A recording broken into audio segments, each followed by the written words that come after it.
Today, I'm going to recap a 1997 action thriller film called Air Force One. The film begins with an American Special Forces unit capturing General Ivan Radek, the dictator of Kazakhstan.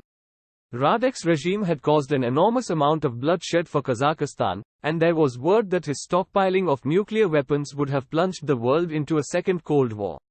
His capture was made through the joint cooperation of President James Marshall and Russian President Petrov. Several weeks after the capture of Radek, President Marshall visits Moscow, along with his wife Grace and daughter Alice. While Marshall is praised for his help in freeing Kazakhstan from Radek's grip, Marshall surprises everyone, including his own men, by deviating from his planned speech. Marshall says that in light of all the people killed in Kazakhstan they were too slow to act, and vows to not allow such a thing happen again. Marshall, his family, and his men are then returned to Air Force One, which takes off on its return trip to Washington D.C. unknown to the president or anyone else. A rogue Secret Service agent named Gibbs has secretly allowed onto the plane several men who are supporters of General Radek. After the plane has reached cruising altitude, Gibbs kills several agents in a crucial protective position on the plane, and the hijackers, led by Igor Korshunov, don bulletproof vests and collect weaponry that is used by the Secret Service. Korshunov and his men quickly gain control of the plane, killing several Secret Service officers and capturing the First Lady and the President's staff. In the chaos, Marshall is ordered into an escape pod in the cargo hold.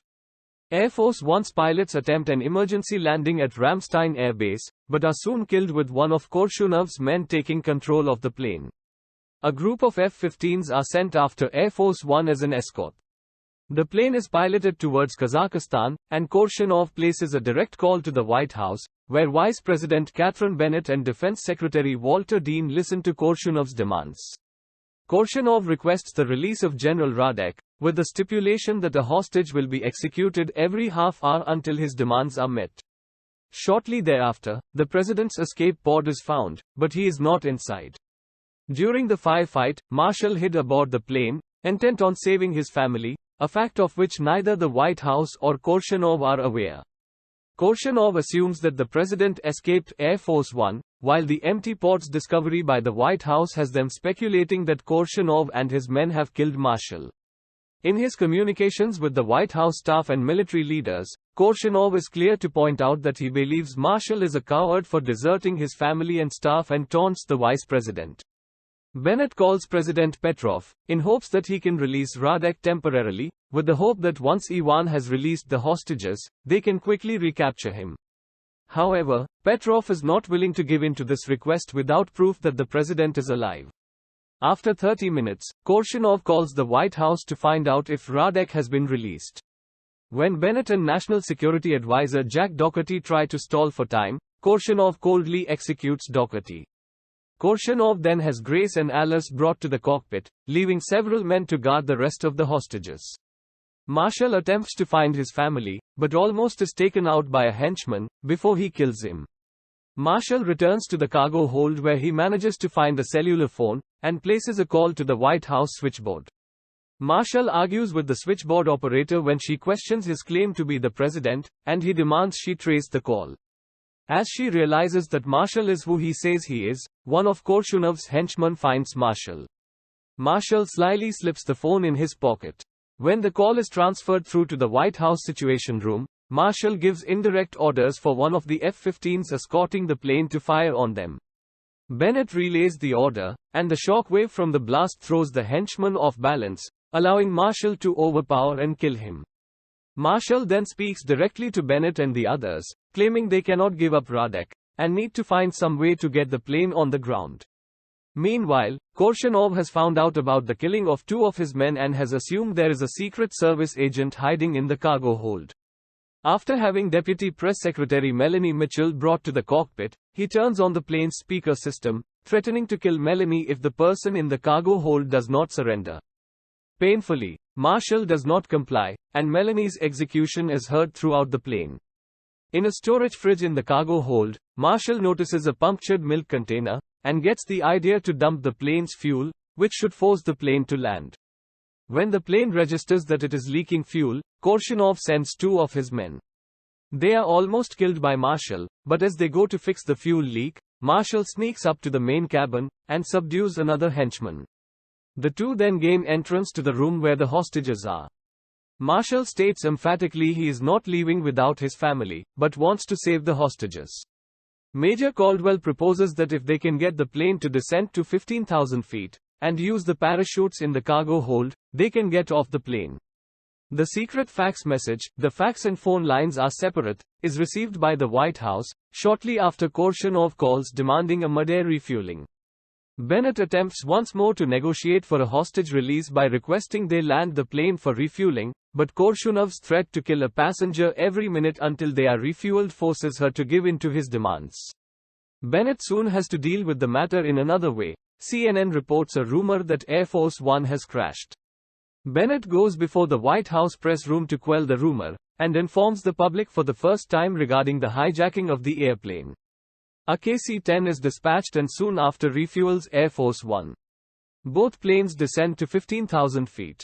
Caldwell and several others activate the cargo hold doors, and numerous people begin dropping from the plane, activating their parachutes.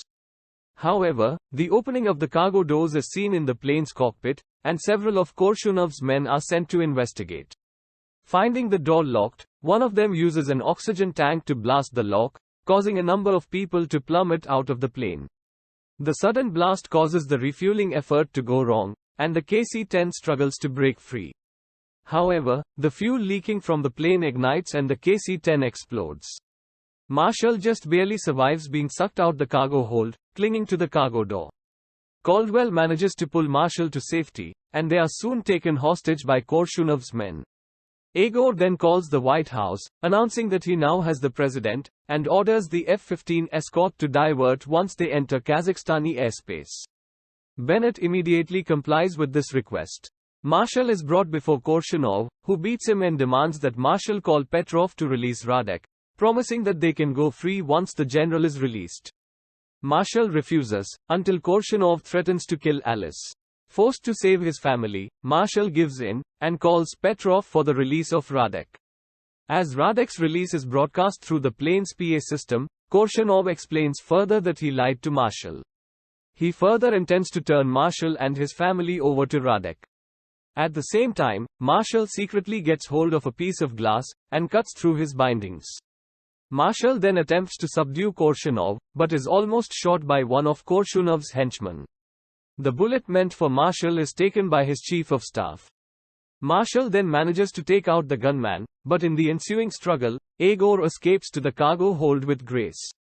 Marshall finds Korshunov wearing a parachute, but also throwing the remaining chutes out the open hold door. Korshunov mocks that with no one to fly the plane and no parachutes, he has won. His short-lived victory is enough time for Grace to distract him, before Marshall tackles Korshunov. As they struggle, Marshall wraps a strap around Korshunov's neck before activating his parachute. Marshall sharply orders Korshunov to get off my plane, and lets go of the terrorist. The strap snaps Korshunov's neck, killing him as he is pulled out the cargo hold door. Marshall manages to call Petrov and halt the release of Radek. However, Radek makes a run for it when ordered to halt, and is killed. Marshall manages to get assistance from a friend in the White House on how to pilot Air Force One, with Caldwell serving as co-pilot. The plane heads for an airfield in Turkey, but is soon intercepted by some rogue MiG fighters piloted by Radek loyalists. The F-15s that turned away at Kazakhstan's borders move in to intercept the MiGs. A furious dogfight ensues with the American pilot destroying several of the Kazakh squadron, forcing the rest to retreat.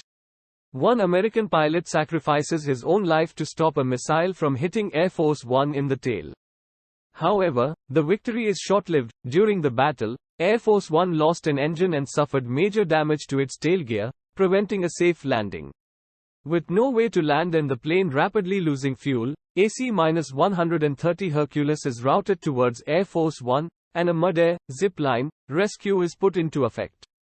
Though efforts are made to save Marshall first, he demands that his wife and daughter be transferred first. The wounded agent is the third person across, but due to Air Force One's continued engine failure and rapid descent, only one more person can be rescued.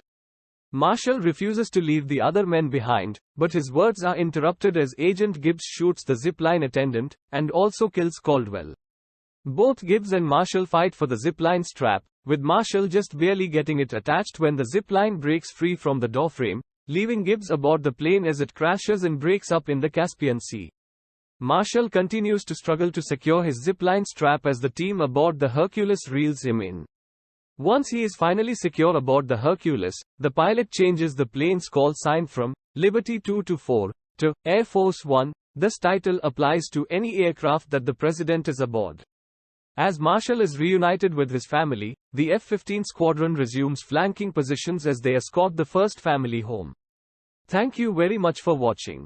If you enjoyed this video, please hit the like button and please subscribe the channel to grow.